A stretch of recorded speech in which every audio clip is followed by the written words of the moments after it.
نەرمەڵاس دۆستان و گوێگران و بینەرانی ئازیز ئەم کاتتان باش ڕەوف ئەفساییم و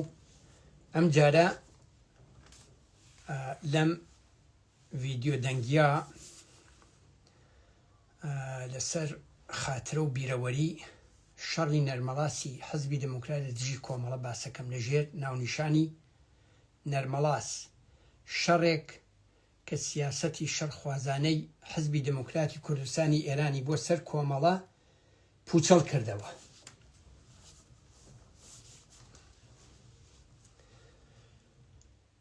شەڕی نەرمەڵاس شەڕێکی فرەفرە گرنگ و بێنەهایەت مهم بوو لە بزوتنەوەی مقاومەتی کوردستان لە دژی جمهوریە ئیسلامی. بۆچی؟ بۆ جۆرە باسەکەم لەسەری. بەل لەوە خودی شەڕەکە بگەڕێنمەوە چەند نوکتەیەک بە پێویستە زانم. حزبی دموکراتی کوردستانی ئێران یا ڕێبەری حزبی دموکراتی کوردستانی ئێران بەتایبەت شەخسی عەبدوڕەحمان قاسملوو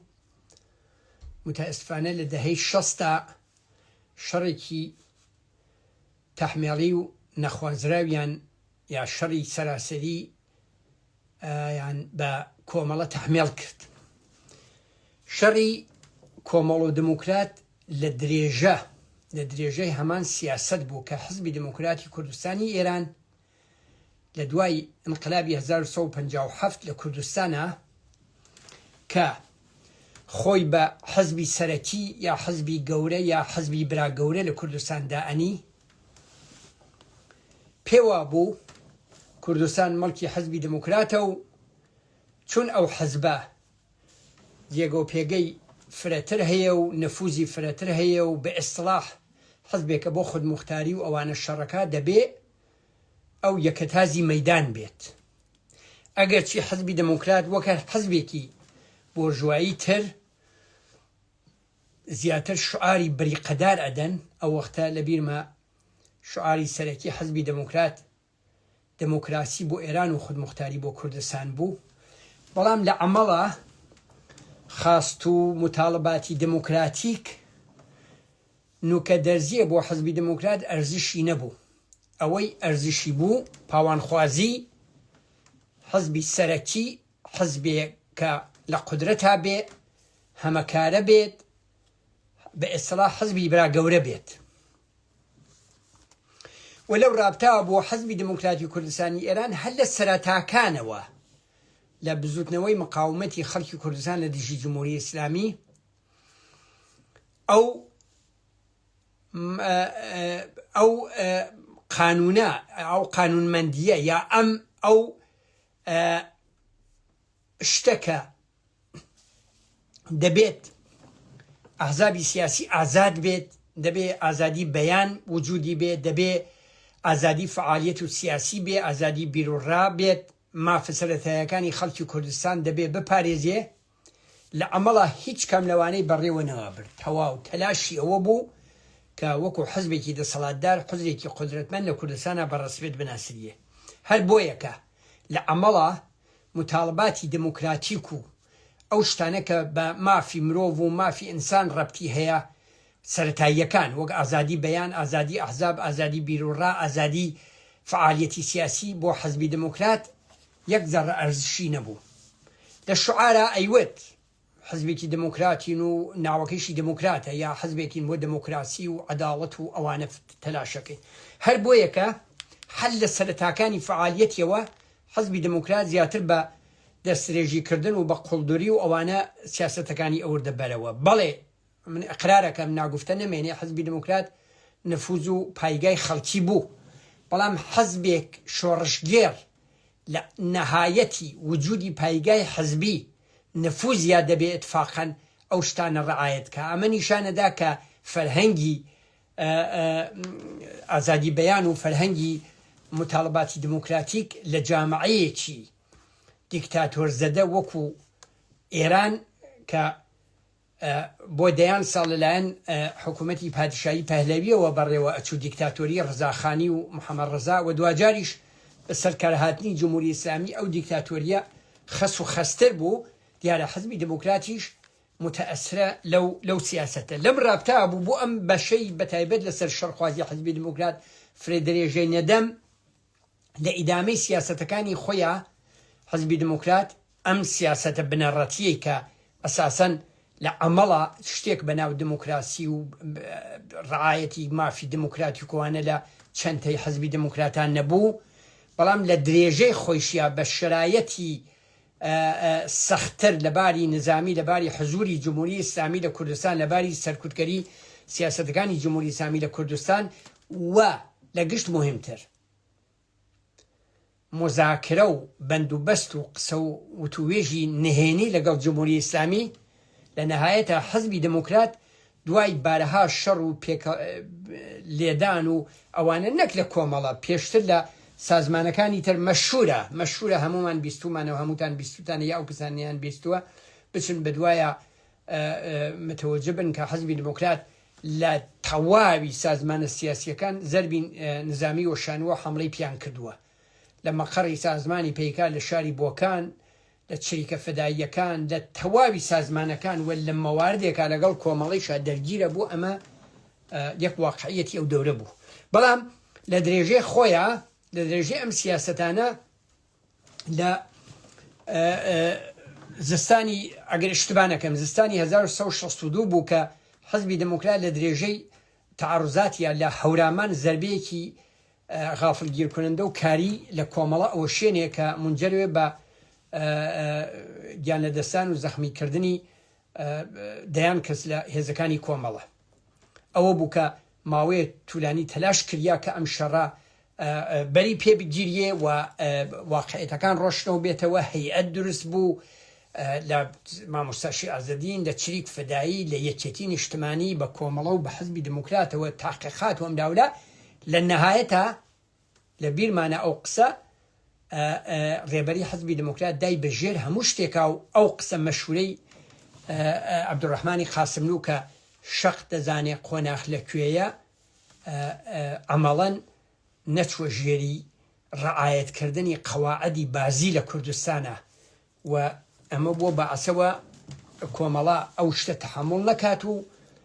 بە ئیستلاح دفاع حەقی دفاع بۆ خۆی مەحفوظ بە ئیستلاحی هەیە لە سیاسەت و لە دیپلۆماسیە کە حەقە دفاع مەشروع بۆ خۆی قائلە بێت کۆمەڵە بۆ قەرەبووکردنەوەی ئەوە لە هەمان ناوچە لە هەمان شوێن هێرشێک کاتە سەر حزبی دموکرات لە هەورامانە بۆ ڕاگردنی ئەم باڵانسە بۆ جڵەوگیری لە شەڕ بۆ ئەوەی کە حزبی دموکرات هەر وەخت نەتوانێت تعڕوزەکانی دەست پێ بکاتەوە بەڵام لە نەتیجەی لە دوایی ئەو شەڕە بۆ بەعسەوە ڕێبەرایەتی حزبی دموکراتی کوردستانی ئێران بەتایبەت شەخسی عەبدوڕەحمان قاسملوو ئەوەیان وەکو سیاسەتی ڕەسمی حزبی دموکرات پەسەند کرد کە لە کوردستانە شەڕی سەراسەری لە دژی کۆمەڵە بکرێت جا ئەوە بوو دوایەوە شەڕێکی نەخوازرا و شەڕێکی زۆر نالەبار لە کوردستانە بەڕێوە چوو لە ساڵی 1363 ئەم شەڕە لە ناوچەهای جۆراجۆر بەردەوام بوو متەئەسفانە لە هەردووک لە هەم لە کۆمەڵە و هەم لە حزبی دموکرات پێشمەرگەوەلێکی فرە گیانیانە دەستا خەڵکانێکی زۆر بریندار بوون و حتا خەڵکانی مەدەنی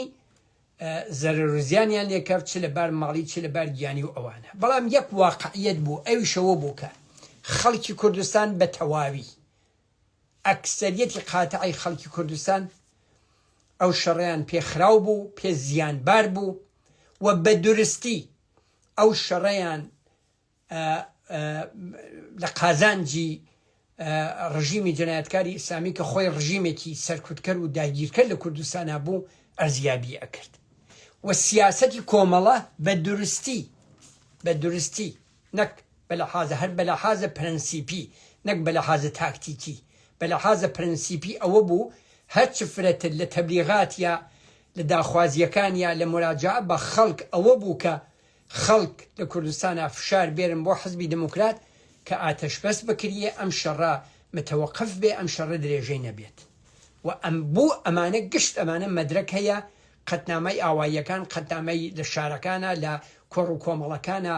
و تەبلیغاتی ڕادیۆیی و فرێ لە فعالینی کۆمەڵە چە تەشکیلاتە عەلەنیەکەی وەک هێزی پێشمەرگە و چ تەشکیلات مەخفی و ئەمانە کولەن لە خزمەت ئەوە بوو کە فشار سیاسی بۆ حەزبی دموکرات بۆ ڕێبەری حەزبی دموکرات بهێنرێت کە ئەم شەڕە کۆتایی پێبێ چون بە تەور واقعی هەموو کەسێ ئەیزانی و دوجاریش مشەخەسترەوە بوو گەورەترین سەرکەوتن بۆ ڕژیمی جمهوری ئیسلامی بوو وەک ڕژیمێکی جەنایەتکار لە کوردستانە وەک ڕژیمێکی داگیرکرد لە کوردستانە ڕژیمێ بوو کە تەواوی دێهاتەکان و تەپۆڵکەکان و جادەکان و شارەکانی میلیتاریزە کرد بوو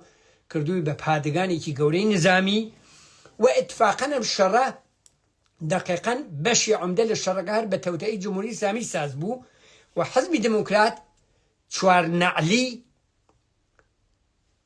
بوو درێژەدان بەم شەڕە بە ئێستڵا بە شعاری شەڕ تا سەرکەوتن درێژەی بوو و کۆمەڵە بە ناچار لە حاڵەتی دفاعی و مقاومەتا بوو و قاعدەی شەڕوایە ئەگەر مقاومەت نەکەی ئەگەر تۆش تعارض نەکەی ئەتکوژن وئیلا سەرڕایەوە کە دفاعێکی مەشروع دفاعی لە هەموو شوێنێکە لە خۆی ئەکرد کۆمەڵە لە عین حاڵیشە هەمیشە تەلاشیە کرد بۆ ئەوەی کە ئەم شەڕە تەواو بێت چونوتم قازانجی سەرەکی جمهوری ئیسلامی بوو بەڵام ئێمە وەکو پێشمەرگەی کۆمەڵە تاو حەدەی لە بیرمە حتا یەک نەفەریش نەبوو لە ناو کۆمەڵە بۆ یەکەیژم بە جورئەتەوە ئەم قسەکەم یەک نەفەریش ناو کۆمەڵە نەبوو کە بڵێن ئێمە مقاومەت نەکەین ئێمە لە بەرابەر دموکراتە مقاومەت نەکەین یا لە خۆمان دفاع نەکەین چونەوە حەزبی دموکرات بوو ئەم شەڕی دەست پێ کرد بوو و حەزبی دموکرات بوو ئەم شەڕی ئیدامە ئەدا هەر چەش لە مخالفەت لە ناو کۆمەڵە لە بەرابەر ئەوەی کە شەڕ نەکەین لەگەڵ دموکرات یا مقاومەت نەکەین بە مانای تەسلیمبوون بوو بە مانای نابودی داوطەڵەبانە بوو کە هیچ هێزێکی سیاسی هیچ جەریانێک بەتایبەت جەریانێکی موسەلەح ئەو کارە ناکات و لەم بابەتەوە ئێمە هەمومان دفاعمان نەکرد لەو سیاسەتە لەبەر ئەوە کە ئەم شەڕە یا ئەم سیاسەتە بوو ئێمە وەکو مەیدانێکی مانوونەمان بوو هیچ چارەیەک نەما بووە هیچ ڕێگایە نەما بوو چون ئێمە زەقەمانزانی ئەم شەڕە بە زەرەر خەڵکی کوردستانە بە زەرەری بزوتنەوەی مقاومەتە لە کوردستان بە زەرەری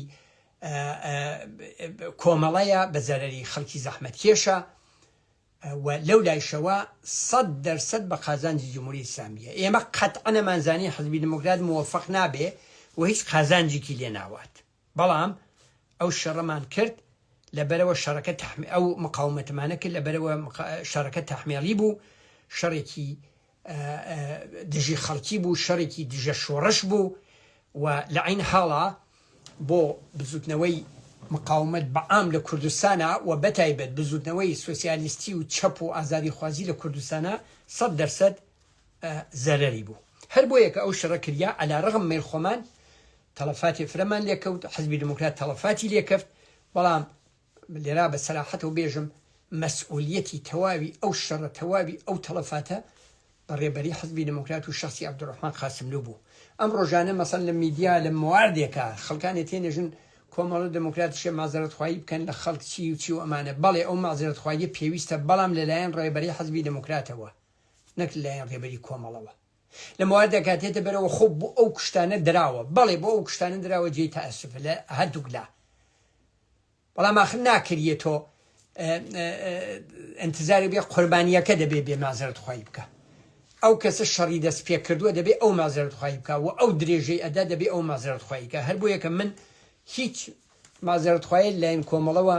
بە جایز نازانم چون بەڕاستی کۆمەڵە خوازیاری ئەو شەڕە نەبوو پێ تەحمیل بوو فقط و فقط مقاومەتیە کرد بەڵێ لە جەریان شەڕە تاکتیکی شەڕەوە خۆ قاعدەیەکی هەیە تۆ بۆ ئەوەی کە نەتکوژن دەبێت توش بکوژیت بۆ ئەوە تۆ نابودی نەکەن دەبێت توش تعارض کەیت وەێ لە کولا سیاسەتی کۆمەڵە سیاسەتی مقاومەت بوو سیاسەتی خۆپاراستن بوو لە عین حاڵیشە تەلاشی هەمیشەگی ئەوە بوو کە بەشکەم ئەم شەڕە کۆتایی پێبێت ئەم شەڕە جیا لەوەی کە لەلایەن ڕێبەری حزبی دموکراتەوە وەک حزبێکی بۆرژوا ناسیۆنالیست لە کوردستانە تەلاشیە کرد کە خۆی دەسەڵاتدار بێ بەڵام هۆیە تریشی بۆ ئەو هۆ فرە مهم بوو ئەوش ئەوە بوو کە لە مذاکراتێکە لە بەندوبەستێکە لە گفتوگۆیەکی نهێنی لەلایەن شخصی عەبدوڕەحمان قاسملوو لەگەڵ هەندێک لە مەئمورینی ئیطلاعاتی ئێرانەوە ئەچووە بەرەوە ئەمە یەکێ لە هۆیەکانی بوو قاعدەتەن جمهوری ئیسلامی بە سیاسەتێکی فێڵبازانە بە سیاسەتێکی کە ئیسەی شەر بەردەوامەوە ئیسە پوختەتریشەو بووە تەلاشیە کرد بەشکەم بە تەفرەقە بە پێکدادانی هێزەکان لە ناو یەکە ئەو تەلاشی خۆی بکەوە بە وعدە و وعدیەکە بە عەبدوڕەحمان قاسملوویان دابوو کە ئەگەر کۆمەڵە لە ناوچیە کۆمەڵە زەعیف بێ ئێمە لەگەڵێەوە تەوافقەکەین وە خودموختاری ئەدەین ئەمە یەکێ لە دەلایلی شەڕەکە بوو باشترین بەڵگەیش بۆ ئەمە هەر ئەوە بوو کە خۆدا عەبدوڕەحمان قاسملوو ئەتوانم بێژم متەئەسفانە لە ساڵی 1968 لە سەر میزی مذاکرەی مەخفی لەگەڵ چەند مەئموری ئیطلاعاتی جمهوری ئیسلامی لە وڵاتی ئۆتریش لە ڤیەنی پایتەختی ئۆتریش گیان لەدەسەدا خۆب من لەسەر خۆدی شەڕەکەی ترفرە ناچم لەسەر سیاسەتی شەرخوازانی حزبی دموکراتی وەسەر ئەسڵ مەوزوعەکە بەڵام ئەم شتانە پێویستە بۆ ئەو کەسانەی کە لە تاریخی ئەم شەڕە نازانن پێویستە بۆ ئەو گەنجانە بۆ ئەو نەسڵگەل دوای ئێمەمانان کە ئێمە هاینە ئیسا عمری 60 و 70 و ئەوانە کە لە دەهەی 60 لەناو ئەو شەڕا بووینە ئەو مینوت و مەرارەتەمان کێشاوە پێویستە کە ئەو خەڵکە بزانێ من لێرە فقط ڕەوای داستان ناگەڕێنمەوە تەلاشەکەم ئەگەر چی وارد جزئیاتی شەڕی نەرمەڵاس ئەبم بەڵام گەرەکمە بێژم ئەم شەڕە بۆ کرا ئەم شەڕانە بۆ کرا بە خاتر چی بوو و هەر لێرا بوو من ئیشارەم بە سیاسەتی شەڕخوازی حزبی دموکرات کرد خۆب یەک دوو نوکتەی تریش تەوجیح بۆم بتوێن سەر جزئیاتی شەڕەکە هەندێک کەسانی هەن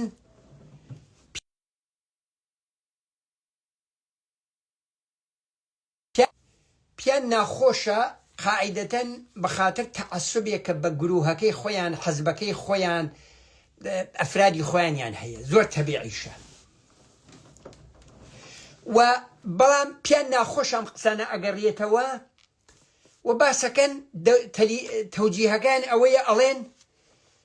ئەمە کای کۆنەکەنە بە ئەمە زەخمەکان ئەکولێننەوە و ئەمە بە قازانجی دوشمنانی گەلی کوردە هەرم جۆمەڵاتە بەکارەوەن یا بە قازانجی جمهوری ئیسلامیە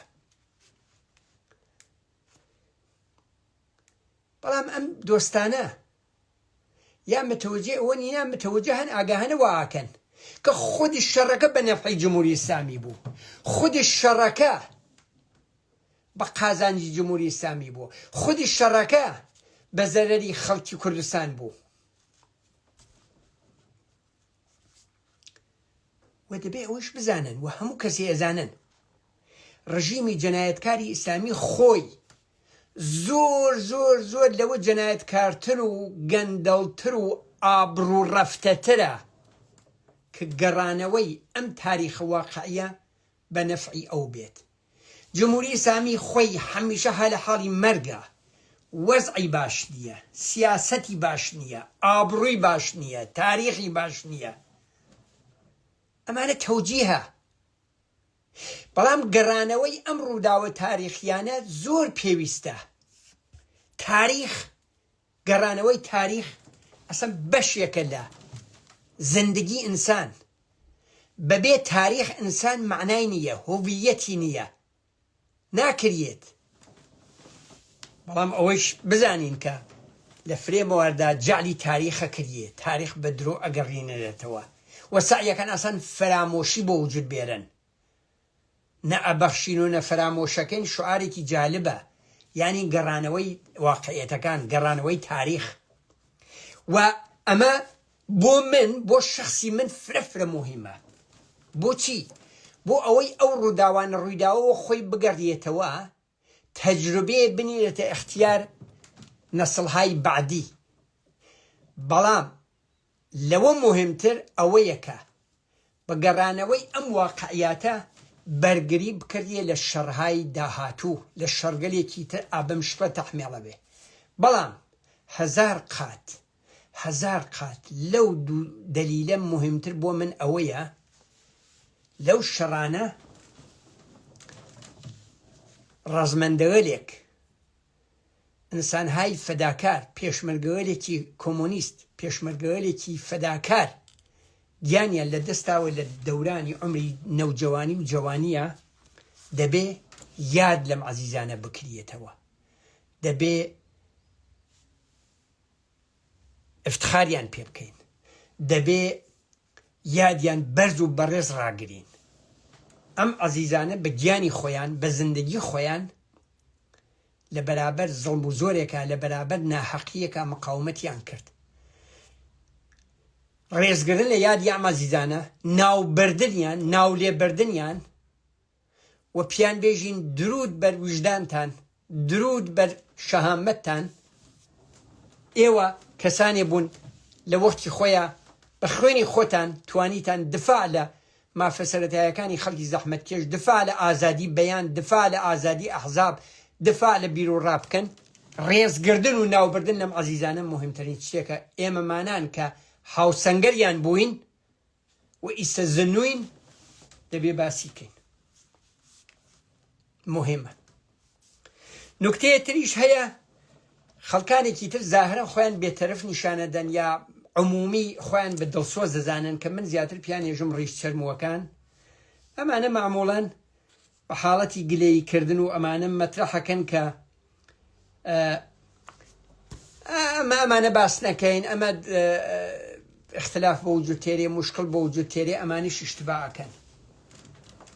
فرێ لەم کەسانەوە ئەم قسانە ئەکەن زاهرن بەناو دڵسۆزی خۆیان هاوسەنگەری ئەم عەزیزانە بوونە سکوت لە بەرابەری گیان و فەداکاری ئەم عەزیزانە سکوت لە بەرابەر ئەو شەڕە ناڕەوا سکوت لە بەرابەر ئەو تاریخە سکوت لە بەرابەر ئەو واقعیەتانە من بەغەڵەت ێزانم نە بەغەڵەت ئەسەن کارێکی نادروستە بێویژدانیە و هەر بۆیە کە ئێمە من بە حاڵی خۆم لێرە هەدەفم دڵێشاندن یا ناڕەحەتکردن ئەفراد یا گروه یا کەسانی نییە بەڵکو وەکو بەشێک لە تاریخی زیندوی خۆمان کە خۆمانتیا بەشدار بووین ڕەنجمان کێشاوە لە پاڵ دەستمانە و عەزیزمان لە دەستداوە خەڵک کوژراوە و بە نەزەر خۆم بە وەزیفەیەکی شۆڕژگێڕانە و وجدانی و ئینسانی ئەزانم هەر بۆیەکە من ئەم خاتراتە ئەگەڕێنمەوە و تاو حەدەی ئیمکانی بێ لەسەر مەواردی تر بەتایبەت شەڕ ڕەگەر جمهوری ئیسلامی وانیشا حتمما لە ئایندا باسەکەم هاورێ دۆستانە عەزیز بەم تەوزیحاتەوە من ئەچمە سەر ئەسڵ مەوزوعەکە کە سایەکەم بە کورتی خودە شەڕەکەی نەرمەڵاس باس بکەم لە ناوەڕاستمانگی بەهار یا مانگی گوڵان یا بە قەوڵ لە ئێرانە ئوردی بەهێشت لە 1364 ئێمە لە منتەقەیەکا بووین بەناو منتەقەی شلێر منتەقەی شلێر بە کورتی تەوزیح بەم بارە جۆغرافیاییەکەی ئەگەر لە کوردستانی عێراقەوە لە پێنجوێنەوە بەرەو مەرزی ئێران حرەکەتکەی بەناو منتەقەی شلێرە دەستی چەپ ئەکەفێتە منتەقەی بانە دەستی ڕاست ئەکەفێتە منتەقەی مەریوان و مستەقیمەن ئەگەر بڕۆی بەرەو مەرزی ئێران بەرخورد ئەکا بە جادەی مەریوان سەقز یا دێهاتگەلێک یا مەسیرگەلێک کە معموڵەن پایگابوو بەناو بسام و کانەعمەت و ئەوانە ئەمە موقعیەتی جۆغرافیایی شلێرە لەناو شلێرە منتەقەیەکی وەسیع بوو و زیاتر دار و دەرەختێکی فرەیتیا بوو، داری بەلوود گوێز و فرێ چرد و تەپۆڵکە بوو، مۆقعەتێکی جالبی بوو. بەڵام منتەقەی شلێر لە درێژەی سیاسەتەکانی ڕژیمی بەعسی عێراق کە دێهاتەکان و کانیاوەکان و هەمووی ئەوانەی وێرانە کرد و وشکە کرد، منتەقەی شلێر منتەقەیەکی چۆڵ بوو و لە شەڕی عێراق و ئێرانیشە مستەقیمەن لە خودە منتەقەی شلێرە شەڕ و پێکدادان لە بین ڕژیمی جمهوری ئیسلامی و ڕژیمی بەعسی عێراق نەبوو. هەر بۆیە کە ئێمە بە دوورستی وەک منتەقەیەکی پایگاهی چاوماندیە کرد، پایگاهی موقت نەک پایگای دائم، کە بۆ ئیسراحەت و خەڵوەتکردن و دووبارە هەمیسان خۆزندوکردنەوە استفادەمان لێ کرد و لێنەوە بەرەو مەرزی ئێرانە چواینەوە بۆ عەمەلیات و بۆ مەئموریەت و ئەوانە. پێشتر لە منتەقەی شلێرە چەند جارێک لە بین کۆمەڵە دموکراتە شەڕ ئەکرێ و بەدەلیل ئەوەی هێزەکانی کۆمەڵە لە جنوبی کوردستانە قەویتر بوون و حەزبی دموکرات لە منتەقەی شمالی کوردستان یا موکوریان و ئەو منتەقە قەویتر بوو. چەند مەقەڕێکی حەزبی دموکرات پێشتر لایەن کۆمەڵەوە گیرا بوو و شەڕ و پێکدانانێن بوو لە هەردوو کلام و تەئسفانە تەڵەفاتی گیانی کەفتە بوو. نەرمەڵاس یەکێ لەو پایگالە بوو کە کۆمەڵەی تیا بوو. پایگایە ترمان بوو بەناو ئاوەڵان، لەسەر ئاوەڵان ناچم، باسەکە لەسەر نەرمەڵاسە. بۆ دەیقەن وارد جزئیاتی عەمەلیاتی نەرمەڵاس بم، لە بیرمە حدودی ڕۆژەکانی 15 و 16 مانگی گوڵانی 1364 بوو کە هێزێکی تقریبەن فرەمان لە منتەقەی شلێرە لە منتەقەی شلێر و ئاوەڵان و نەرمەڵاسوانە بوو. ئەو حدودانە بوو کە چەند کەس لە ئاعزای کۆمیتە مەرکەزی کۆمەڵە لەگەڵ واحدەکا بوو، فراخانی جەلسەیەکیاندا بۆ کۆمیتەی مەرکەزی و بۆ مەسئولینی ناوچەی، ئیسە مەسئولینی نظامی و کۆمیتە ناوچەکان و دەستەهای سازماندە و مەسئولینی سیاسی و هەروەها ڕێکخراوەکان. جەلسەیەکی وەسیع بوو. لەم جەلسە لایەنێکە لە ئەندامانی کۆمیتەی مەرکەزیەوە خەبەرێک باس کرا، ئەم خەبەرە بەم جۆرە بوو. باسییان کردوتیان دۆستان ئێوەمان جەمەوە کردە بۆ ئەم جەلسە خەبەرێکتان پێڕا بگەێنین، ئەویش ئەوەیە ئێمە معلوماتی دەقیقمان هەیە کە حەزبی دموکراتی کوردستانی ئێران قەرارە بە هێزێکی گەورە کە لە ناوچەکانی مەهاباد و شماڵ و ئورومیە و پیرانشار و شنۆ و سەردەشت و بانە و حەوشار و سەقز و هەروەها لە جنوبیش لە کامێران و دیواندەرە و تەواوی ناوچەکان هێزێکی فرەی جەمەوە کردووە، قەرارە بێ بۆ ئێرە بۆ منتەقەی شلێر و ئێمە قەتڕ و عام بکەن. وەختێ ئەو بەحسەمان بیست دەقیقەن ئەو سیاسەتەی تەداعی کردەوە کە خۆتان نەزانن و بیستوتانە بارها و بۆ ئەو نەسڵانیش نیان بیستووە، ڕژیمی جمهوری ئیسلامی لە سەراسەری ئێران بە فەرمانی خۆمێنی هێزی جەمەو کرد،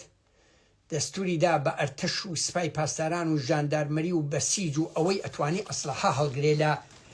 تاران و لە ئەسفەهان و لە شیراز و لە تەبرێز و لە مەشهەد و لەکوێ هێرش بکەنە سەر کوردستان بۆ سەرکوتی بە ئیستیلاح کوفار. ئەم ئەمەلیاتە، ئەم خەبەرە دەقیقەن ئەوەی تەداعی کردەوە. ئەم جارە حەزبی دموکرات لە ناوخۆی کوردستانە لە منتەقەکان و شارەکان و ناوچەکانی مەهاباد و ئورومیە و پیرانشار و شنۆ و سەردەشت و بانە و تەواو ناوچەکان هێزە موسەلەحەکانی هێزە چەکدارەکانی جەمەکاتەوە بێن بوو چی بۆ کۆمەڵە نابودکەن لەکوێ لە جنوبی کوردستان و لێرە بە تایبەت نەرمەڵاس. دقیقەن ئەوە تەداعی بووەوە و ئەوە نیشانی داکە هێزێکی بۆرژوا ناسیۆنالیست، هێزێکە ئەساسەن تەواو تەلاشەکەی ئەوە بێ خۆی قودرەت بەدەستەوە بگرێ، خۆی مەنفعەتەکە گشتی خۆی بیوە، فەرق ناکە چ کورد بێ چ فارس بێ چ تورک بێ ئەمە سیاسەتێکی کولیە سیاسەتی کولی ئەحزاب و جەریانات و دەوڵەتگەلێکە کە ئەساسەن دژی خەڵکن و دقیقەن ئەمەی تەداعی کردەوە لە ئیدامەی خۆیان تەوزیح درا ئێمە بەهۆی ئەوەوە کە نفوزمان هەیە ناو حزبی دموکراتە و لە عین حاڵیشە بە خبرەگی و کارامەدی هاوڕێیانی بەشی بێسیم و مخابراتمان ئاگاداری فعل و انفعالات و ئاگاداری خەبەرەکانی ناو حزبی دموکرات بە تەرخ و نەقشیان هەین و هەر بۆیەکە خەبەراتێکی دەقیقمان هەیە کە جەمعیەتێک باڵغ بەر 1000 تا 1100 نەفەر لەم عەمەلیاتە بەشداریەکەن پێشمەرگەوەلێکی دەورە دیدە پێشمەرگێلێکی با تەجروبە پارتیزانێرێکە ئەمرێکە لەگەڵ جمهوری ئیسلامی شەڕەکەن حزبی دموکرات و هەروەها کۆمەڵیش دیارە هەمومان تەجروبەی و دەهەی 60مان بوو تێن و هەدەفەکەیش ئەوەیە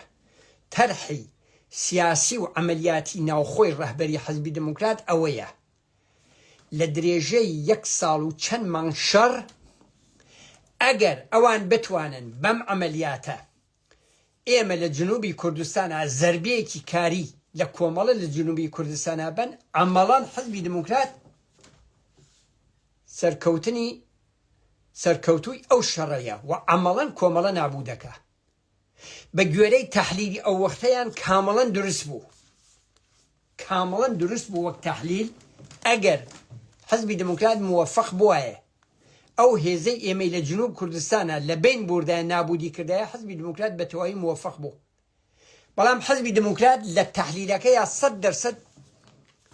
اشتبای کرد ئەویش ئەوە بوو حەساوی لەسەرەوە نەکرد کە مقاومەتی پێشمەرگەی کۆمەڵە بە خاتر زەرورەتێک کە تیا قەراری گرت و هیچ ڕێگایەکی نییە جگە لە مقاومەت و بە احتمال قەوی سەر نەکەوێ ئالەم تەحلیلا دووچار اشتبا بوون و عەمەڵەنیش هەروای پێهات ئەوان تەحلیلەکانەوەیە کە ئەگەر ئەمان بتوان لە جنوبی کوردستانە کە کۆمەڵە نابودکەن تەواو بوو دەلیلەکەیشەوە بوو بە تەور واقعی و تەبق معلوماتێکیش ئەو ڕەفیقەی کۆمیتە مەرکەزیمان لە وەختە دای هێزەکانی حزبی دموکرات بەشدار لە شەڕی نەرمەڵاس یا تەعەڕوض بۆ سەری نەرمەڵاس دقیقاً 3 بەرابەر ئێمەس 1000 تا 1100 نەفەر طبقە ئامارە دقیق ئەو ڕەفیقە ئێمە لێنای ئەعلامەکە ئەڵێ ئائیسە لە حاڵ حازرە ئێمە کولەن 330 نەفەرین ئەگەر ئێمە هەفتەها پێشتر ئاگادار بوایەتین و دقیقاً بمانزانیایە ئەم شەڕە بەم شکڵە ئەکردیێ لەوانەیە بە قازانجی ئێمە بۆ ئەسەن لەم شەڕا بەشداریمان نەکردایە لەم مقاومەتا بەشداریمان نەکردایە و بە جۆرێ جێخاڵیمان بدایە چۆن ئەمە شەڕێکی نابەرابەرە هەم بە لەحاز هێز و هەم بە لەحاز چەک و تەقەمەنی و ئیمکانات و لە عین حاڵیشە خەتەراتی زۆرە ریسکی زۆرە بەڵام ئێمە لە مۆقعەتێکە قەرارمان کردووە هیچ ڕێگا هەلێکمان نییە جگە لە مقاومەت هەر بۆیەکە سیاسەتی کۆمەڵە تا ئێستا ئەوە بوو وایش بوو کە سعیە کرد مەگەر ناچارەن ئەنیا کادرهای سیاسی و ناوچەکان و ئەوانەی زیاتر لە شەڕا بەشدار نەوەدا زیاتر هێزی نظامی و هێزی خەبرە و هێزی ئامۆزش دیدەی پێشمەرگەی لە شەڕا بەکارەوەرد بەڵام ئەمڕۆ لەم شەڕە بۆ ئەم مقاومەتە هیچ ڕێگایەکمان نییە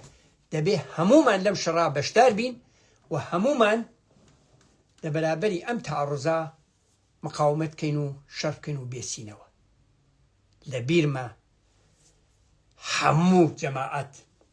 ئەسلحەکانیان بەدەستەوە بەرزەو کرد و هۆڕایەکی عەزیمیان کێشە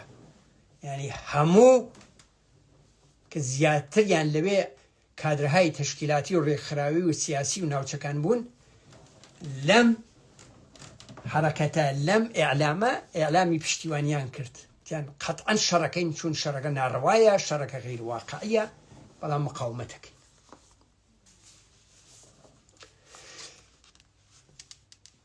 دوو سێ ڕۆژ دوای ئەم حرەکەتە سەرڕای ئەوەی کە ئێمە لە حاڵی سازماندەهی و وریایی و تاقیکردنەوەی شوێنەکان بووین دقیقەن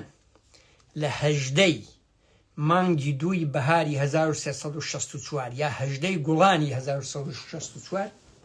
بە تەورە مستەقیم شەڕەکە دەستی پێکرد.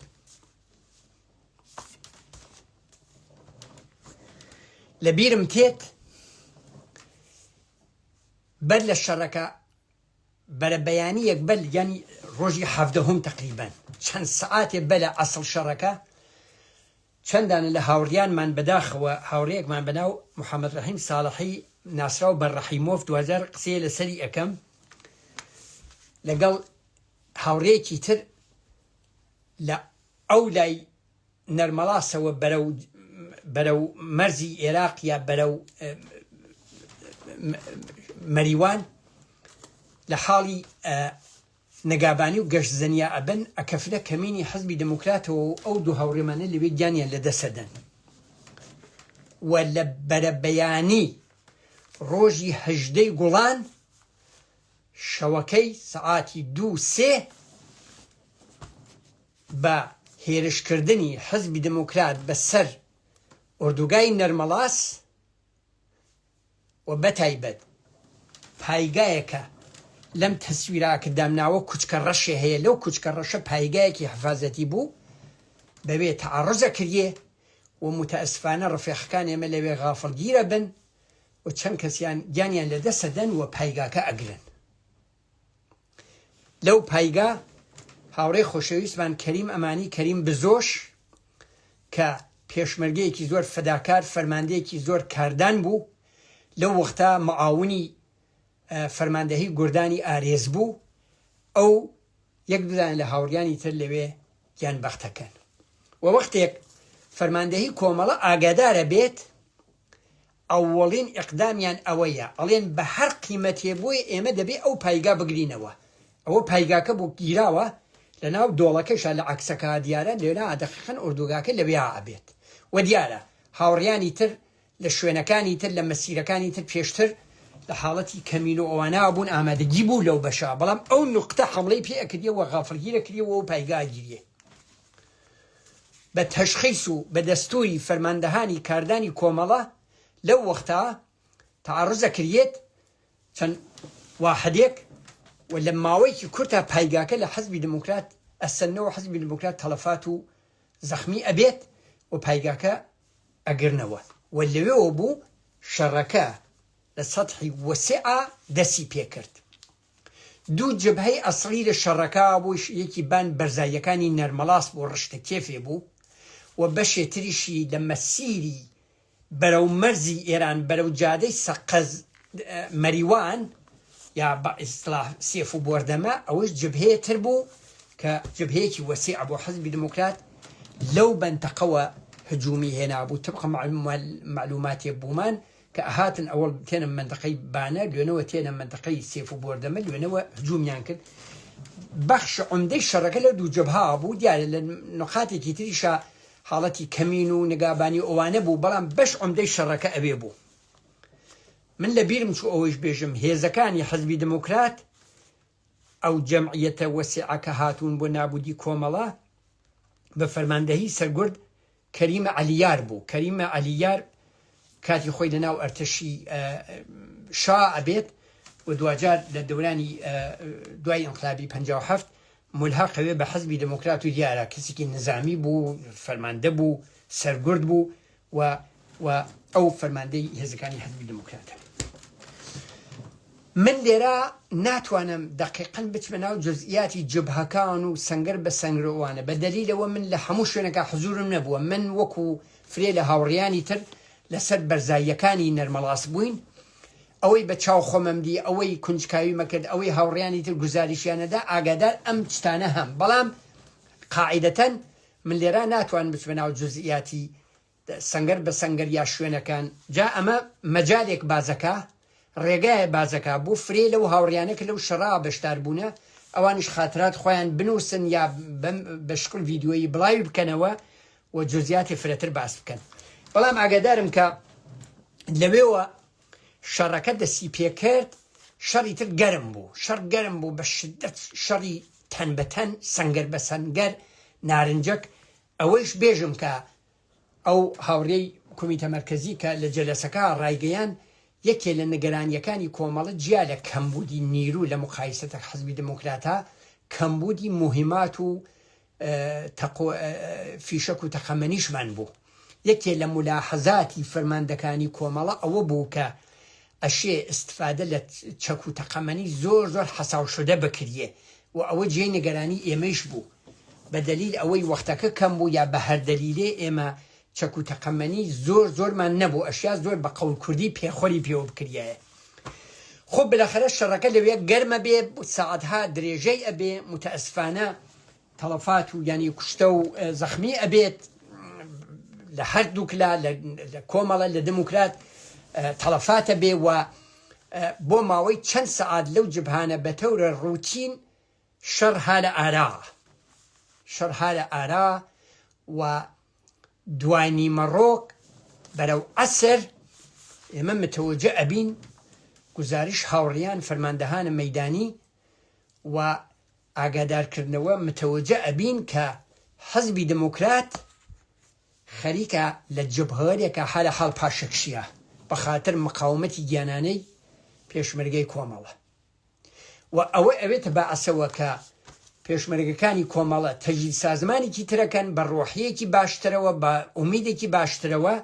دەست بە تەعەڕوزاتی خۆیان ئەدەن ئەوە منجەر بەوە ئەبێت کە لە هەندێک لە سەنگەرەکان و هەندێک لە جبهەکان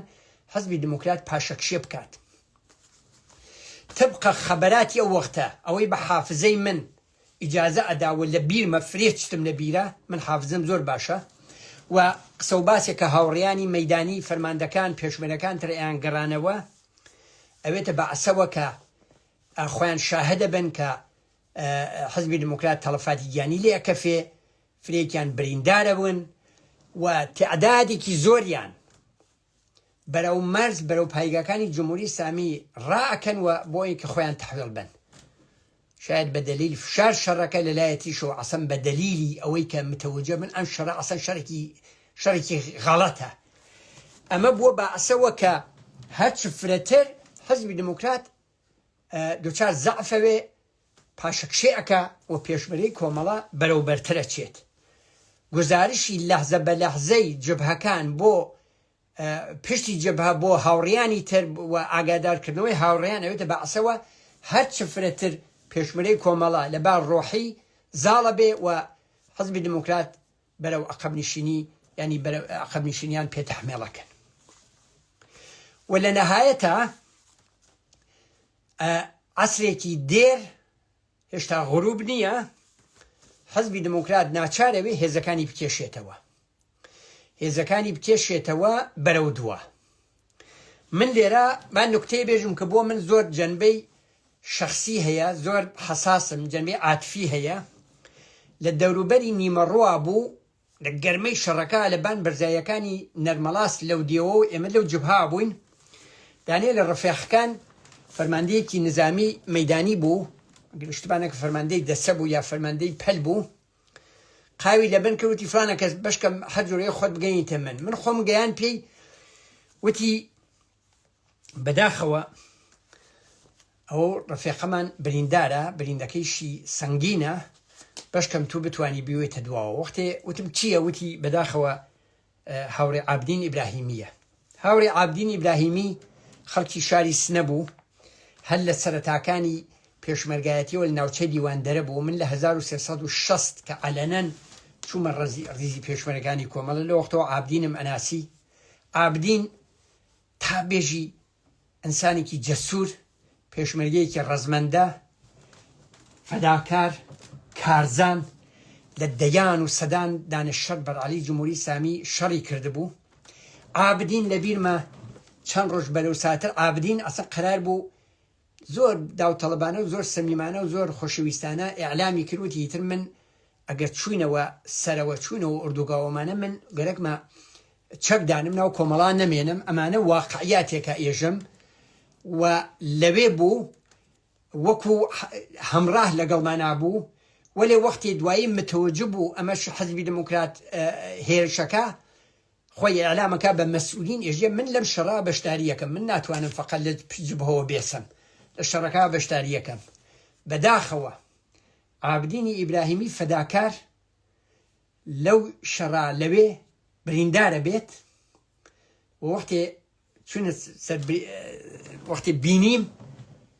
داین لە هاوڕیان باسی کردی بەداخەوە سەری بریندارە بە جەمانەکەی خۆی بەستویان من وەختێ بینیم وەکو کۆرپەیەک وەکو کۆرپەیەکی یەک ساڵان ئەوە خەوی لێ کەفتە بوو ئارام دیار بوو لە کۆماوە بوو من عابدینم گردە کۆڵەوە و هاوردم چەند سەد متری هاوردمە دووەوە بردم لە شوێنێکا کە ئەتیپی پزیشکیمان بوو دکتۆری فەداکار عەلی جامسەحەر کە خۆشبەختانەی سە زندووە زۆر ڕێزم بۆی هەیە عەلی فەداکاری فرێ کرد گەیانم بە دکتۆر عەلی جامسەحەر مەریوان و عەلی هاتە دیاری وەختی تەماشای کرد ئەوە تەماشای منی کرد و دیفلانە کەس زەخمەکەی زۆر کاریە متەئسفانە نەجات پێیان ناکە تەلاشێکی کرد سعی کرد بڕێک بە دەرمانوانە خۆب کارگەلێکە ئەو ئەیزانی پزیشکی بەڵام بەداخەوە دوای ماوەیەکی کورت عابدین هەروەوتم وە کۆرپەیەک خەوی لێ کەفتە بوو سەری لەبان ڕانی من بوو گیانی شرین دەستا من تا ئەو ڕۆژە زندوم تا ئەو ڕۆژە لە حەیاتەمەوەم ئەو لە حەزاتەم لەبێ ناچێتەوە من دوایەوەی تر گەڕامەوە بوو شوێنەکەی خۆم بوو جبهەکە و خلاصە شەڕەکە ئەو بەشەیم گەڕانەوە کە حەزبی دموکرات وادار بە پاشەکشێ بوو و لەوێ لە بیرمە مەسئولین و فەرماندەهان کۆمەڵە ئەمە نەزەریان بوو کە حەزبی دموکرات هەتا کە بەرەو سێف و بۆردەمەوە ئەو مەسیرە پاشەکشیانە کرد ئەمان تەعقیب بکەن حتا تا منتەقەی بانە تەعقیبیان کرد وە زەرەباتێکیان لێبن بەڵام جیالەوەکە لەو وەختە فەرماندەهانە مەیدانی کۆمەڵە لەو وەختا و مەسئولینی ئەو کات هەمزەمان مدام بە تەورە ڕوتین و بە تەوری بە شێوەیەکی زۆر سازماندراو لەگەڵ گشت جبهەکانە بە بێسیم و ئەوانە لە ئێرتباتا بوون هەمزەمانیش لەگەڵ ئوردوگای مرکزی کۆمەڵە کە لە خاتی عێراقا بوو لە ئێرتباتا بوون چون نیگەرانی تەواوی ڕەهبەری کۆمەڵەی داگرد بوو بەم هێزە گەورەوە حەمڵە کراوە کە نیگەرانی هێزەکە بوون ئەگەر ئێمە و زەربەمانە بخواردایە دیارە بۆ هەمیشە لە بینەچوین و ئەوە بەعسەوە لەحزە بە لەحزە گوزارشاتی جبهەکان و شەڕەکەیش بە سەرکردایەتی کۆمەڵە بەدریێ ئەوان وەختێ متەوەجە ئەبن و ئەمان پیشنهاد دەکەن تەعقیبیانەکەن با بڕۆن ڕەهبەری کۆمەڵە لە سەرەوە لە ئوردوگاوە کە دیارەوان ئۆتۆریتەیەکی گەورەتریان بوو تەسلیم گیرەندە بوون دەستورە دەن بە ئەم هێزە لە جنوب ئەڵێن مطلقاً حەزبی دموکرات تەعقیب ناکەن هەدەفی ئێمە ئەوە نییە کوشتاریان لێ بکەین هەدەفی ئێمە ئەوە نییە نابودیان کەین ئەوە هەدەفی ئەوان بووە هەدەفی ئێمە ئەوە بووە مقاومەتی گیانانە بکەین مقاومەتی گیانانەمان کردووە حەزبی دموکرات شکستی خواردووە پاشەکشی کردووە ئێوە فقط وریابن موقعیەتی خۆتان ڕاگرن تەعقیبیان مەکەن و ئەوە بوو ئەوان ڕۆیشتن تبقە قسە و باسکە لێوە ئەو وەختە بە گەرموگوڕی لە مەیدانا بوو حەزبی دموکرات جەمعیەتێکی حدود 40 تا 60 کەس کوشتە و برینداریە بێت و تعدادێکی زۆر لە جەنازەکانیان لە بەندەخا جێما بوو دوجار کۆمەڵی ئەلامی کرد کە بە خەڵکی ئاواییەکان ئەو جەنازانە بوونەوە و تبقە قسە و باسی ئەو وەختە شتێ دەرحدود 100 نەفەریان بە پایگاکانی جمهوری ئیسلامی خۆیان تەحویڵ دەن ڕائەکەن لە مەیدان شەڕەکە و ئێمەیش وەکو کۆمەڵە دقیقاً بە ئامارەوە ئێمە 14 دانە ڕەفیقمان لە دەستە گیانیان لە دەستە کە من دوجار لە ئیدامەیە ئەچمە سەر ناوەکانیان و باسیەکەم و جەمعیەتێکیش حدود لە بین 15 تا 20 نەفەرێ بریندارمان بوو کە تعدادێ لە برینەکان سەخت بوون تعدادێکی کەمیان خۆشبەختانە تعدادێ زۆر لە جەماعەت برینەکەیان جێ مەترسینە بوو و دوجار خۆشە بنەوە شەڕەکە بەو جۆرە تەواو بوو و دوایەوەی کە جەماعەتی کۆمەڵە لەوێ لە بیرمە دەقیقاً بە یەکوتن تەبریکوتن باوش بە یەکاکردن زۆر دوچار ئەحساساتێکی ئینسانی لە عین حاڵیشا غرور لە سەرکەوتن لە مقاومەتی گیانانە ئەمە حاڵ و هەوایە بوو بۆ نیم سەعات سەعاتی ئەم جەوە بوو بەڵام دوای ئەوە لە بیرمە غەمێکی گەورە دەموچاو و تەواو وجودی ئێمەی داگرت وەختێ ئیتر گوزاریشات دقیق دەریا کە مەجموعەن 14 دانە لە ڕەفیقەکان تا دوێکە ئێمە بە یەکەوە بووین غەزامانە خوارد بە یەکە و شۆخیمانە کرد قسە و باسمانە کرد ئەمانە دیاریان لەدەستداوە با هەلێرە لە بەشێ لە قسەکانمە لە ئەوڵەوە ئیشارم بە هاوڕێی خۆشەویستمان محەممەد ڕەحیم ساڵحی یا ڕەحیمۆف کرد با لێرە یادێکیش لە ڕەحیم بکەم کۆتم شتێکی لەسەرێشم چەند ڕۆژ بە لە شەڕەکە لە بیرمە دانیشین گرۆ قسەمانە کرد باسمانە کرد و لە حاڵەت شۆخی و قسەوی تر پێشمەرگایەتی وا بوو ئەوە نەبووخە هەمیشە هەر خەفەت بخۆینەوەوانە هەمیشە ئێمە سەرحاڵ بووین شۆخیمانە کرد قسەمانە کرد لە بیرمە یادی بەخێر محەممەد ڕەحیم ساڵحی یا ڕەحیمۆف قسەیە کرد کاغەز و قەڵەمێکی پێ بۆ هەر فورمولیە نووسی وتی جەماعەت من ئەگەر کۆمەڵە ئیمکاناتێ بنێتێ ئەختیارم ئیمکاناتی بنێتێ ئەختیارم ئەتوانم ئەسلحەیە دروستکەم کە ئەم ئەسلحە مستەقیمە تیر شیریک ناکا کەمانی بڕوات بچێتە ناو سەنگەرەکانی دوشمن و ئەمە ئیمکان پەزیرە و جەماعەت شۆخیانە کرد جەماعەت ڕەفیقەکان خۆی بەتایبەت منطقەی کامێران و سنەیجا سنەیش لەیتر لە شۆخیکردنە مەشهور بوون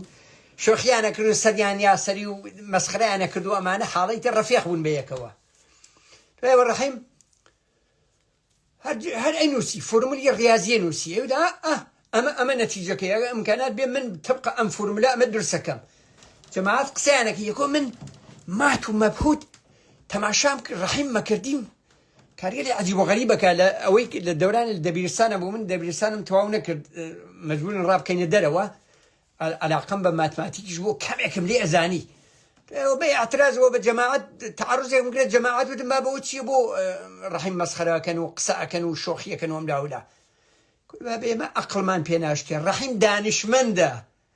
ئەمە عیلمە ئەو لێ ئەزانی ئێمە لێ نازانین و بۆچی واکەن جەماعەت خۆتان زانی دێمەش ڕەفیقین و شۆخیەکەین و ئەمانە گەرەکم بێژم ڕەحیم دانیشمەندێ بوو ڕەحیم مەغزێکی متەفەکر بوو لەبار ماتماتیک و علم و ئەوانەوە و هەر بۆیەکە لەقەبی ڕەحیمۆفیان پێوە نابوو بۆ چتە دانیشمەندانە ئەتحاد جەماعەت شۆرەوی کە شۆرەوی تر ناو شۆرەتەکانیان وا بوو کەریمۆف سوزانم پۆلۆخۆف ئەو ئاخرەکەی ئەوێ بە ئۆف ڕەحمانۆف نازانم ئەو چتانە هەر بەم حاڵەتەوە ناوی ڕەحیمیان یا و ڕەحیمۆف لەبەرەوە ڕەحیم مەغزی متەفەکری ماتماتیک بوو بەداخەوە ڕەحیمیش لەوێ گیانی دەستە من تێبوو سەر درێژەی قسەکە و بەم شقڵ تەواویەکەم ئەوە بوو ئیتر خۆ جەنازەکان جەمەکەنەوە لە شوێنێکا و من دەقیقەن لە بیرمە یەکێ لە ئەعزای ڕەهبەری کۆمیتە مەرکەزی کۆمەڵە وتیان فلانە کەس بە شوێن تۆ ئاگەڕێ بە منیان وت من چۆم یەکمان بینی وتی فلانە کەس ئەزانم توش وەک هەر کەسێک تر وەکو ئێمە وەکو هەمومان خەستەی بەڵام ماموریەتێکم هەیە ماموریەتێکمان هەیە ئیسپێینە تۆ ئیتر بۆ خۆت چۆن تەرتیبێدەی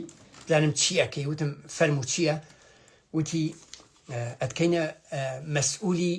خاکسپاردن و ئەسپەردەکردنی ئەم گیانبەخت کردوانە من سەر ڕایەوە وەکو گشت هاوڕیان دڵمان غەمگین بوو دڵمان شکا بوو ناڕەحەت بووین بۆم عازیزانە بە تەواو وجودەوە قبوڵم کرد و وتم بەسەر چاو من ئەو کارە ئەکەم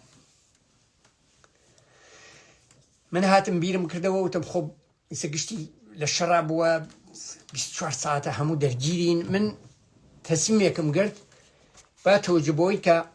درستە مەحەلی فعالیەتی من ناوچەی مەریوان نەبوو بەڵام بە دەلیل ئەوەی لەو مەسیرەوە من یەکجار فرەهات و چوومان کردبوو ئەوەیە بوو بەناو بەردەڕەشە لە بەردەڕەشە من یەک دوو ماڵێک مەناسی بەتایبەت خانەوادەیەک مەناسی معموڵەن ئەچوان ماڵیان سەرپەرستی خانەوادەکە پیاوێ بوو زۆر شەریف زۆر جانبدار، زۆر بە شەهامەت، زۆر بە جورئەت فەوری بیرم لەو کردەوە. هەڵسام سەرێ خۆم گەیانە بەردەڕەشە و چوومە ماڵیان بینیمەوە. خۆ نیگەران بۆ ئەویش وتی جەریان چی بوتم، بەڵێ شەڕ بۆ شەڕەکە وەسیع بۆتیان ئاگادار هەین، بەڵام جزئیات نازانین، بڕستم بۆی گەڕانەوە. وتم فلانە کەس من هاتووم بۆ لای تۆ، ئەبێ زەحمەتێکمان بۆ بکێشی، ئەوی شەوەیە تۆ سعی بکەی تعدادێ لە خەڵکەوەی ئاگادار کەیت و ئێمە بڕێنە و جەنازانە بێرین و لێرە ئەسپەردەیانکەینەوە. بە دڵ و بەگیان قبولی کرد و سەر ڕایەوە. ئەویش وەک من دڵی غەمگین بوو، دڵی ناڕەحەت بوو بۆ هەم پێشمەرگە و چوو چەندین کەسی لە ئەوایی جەمع کرد و قاتر و وڵاخ ئەوانیانە هاورد و خلاصە هاتینە نزیک نەرمەڵاس. خود ناو نەرمەڵاس نەبوو، ئەم دیوی نەرمەڵاس بوو بەرەو مەسیری مەریوان کانیایە بوو. لەوێ جەنازەکان لەوێ بوون. جەنازەکانمان سواری قاتر و وڵاخەکان کرد و هاوردمانە ئەوایی بەردەڕەشە لە پەنای تەپۆڵکەیە بوو کەمێک دوور لە ئاوایی. لەوێ لە بیرمە دەقیقەن ئیسیش دەقیقەن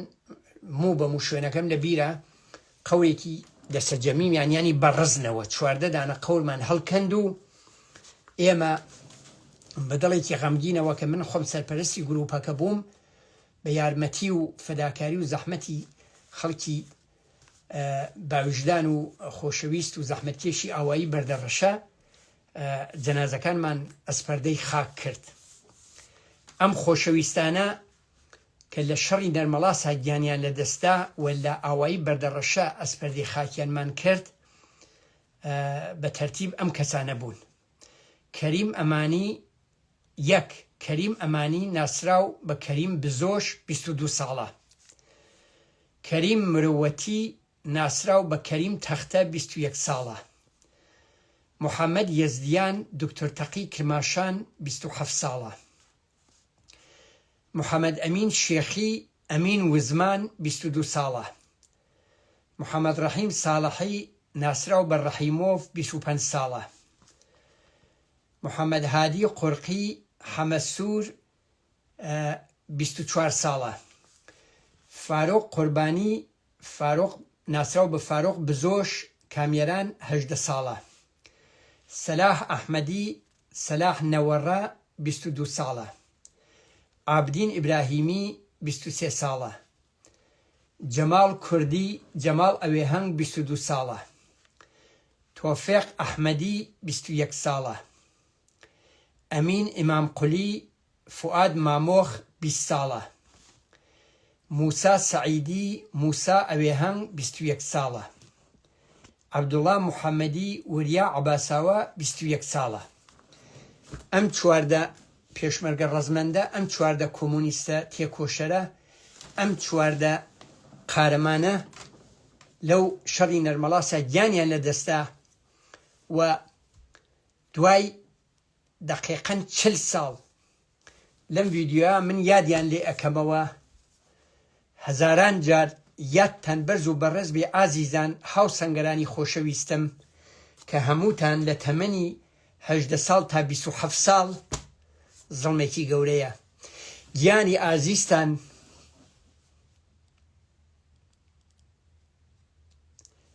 لە پێناو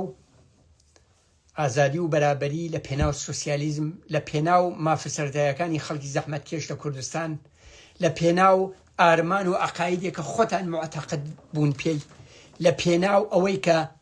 زەڵم و زۆر و قوڵدری و دیکتاتۆریتان قبوڵ نەکرد، گیانتان لەدەستا. بەڵام من ئیدامەی ژیانی خۆم و ئەو سەدان پێشمەرگەیە مەدیونی فەداکاری و گیانبازی ئێوە ئەزانین. ئێوە بە لەدەستانی گیانی خۆتان گیانی ئێمەمانانتان سەندەوە. ئێوە قارەمانن، تاو ڕۆژە ئەمرین، ئێمە ڕێبازی ئێوە، ڕێگای ئێوە بەردەوام ئەبین و تا سەرنگونی جمهوری ئیسلامی و بەرقەراری ئاوات و ئارەزوەکانتان ئەم مۆبارزە بەردەوامە.